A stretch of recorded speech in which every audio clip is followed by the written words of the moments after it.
உறுதியற்றோனுக்கு அறிவு ஏது, அறிவற்றோனுக்கு தியானமேது, தியானமற்றோனுக்கு அமைதி ஏது, அமைதியற்றோனுக்கு பேரின்பமேது. ஹரி ஓம். இந்த பாடலில் ஒரு எதிர்மறையான தொடர்பை பேசுகின்றார். மனதையும் புலன்களையும் வெல்லாதவனுக்கு உறுதியான அறிவு ஏற்படுவதில்லை. உறுதியான அறிவு இல்லாதவனுக்கு ஆன்மீக அறிவு நிலை பெறுவதில்லை.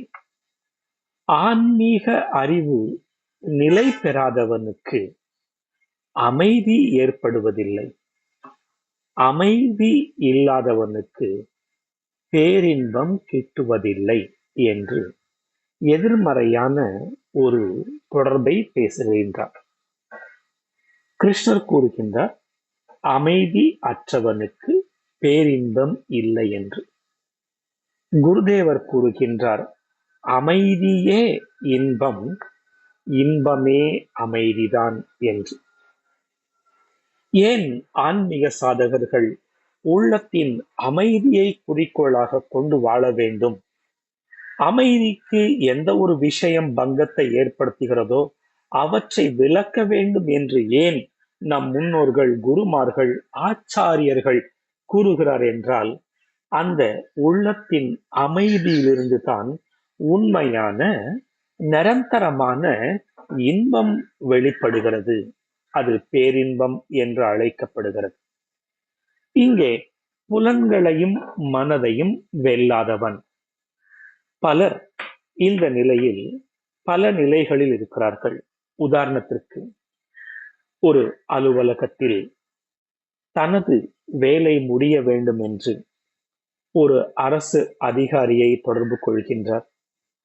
சார், நான் ரொம்ப ஸ்ட்ரிக்ட், என்கிட்ட இந்த மாதிரி எல்லாம் தப்பான ஃபைல்லாம் கொண்டு வந்து கொடுத்து சைன் போட சொல்லாதீங்க, நடக்காது என்று கூறுகின்றார். சார், நான் ஒரு 2000 ரூபாய் தருகிறேன். நான் சொல்லுகிறேன், நீங்கள் மீண்டும் மீண்டும் பேசிக்கொண்டே இருக்கிறீர்களே என்று அரசு அலுவலர் கத்துகிறார். சார், 10,000 ரூபாய் தருகிறேன். என்ன சார், என்னை ரொம்ப டிஸ்டர்ப் பண்றீங்க என்று கூற, சரிங்க சார், 15,000 தருகிறேன், வேலையை முடித்து கொடுங்கள். சரி சரி, போய்விட்டு நாளை காலை வாருங்கள் என்று கூறுகின்றார்.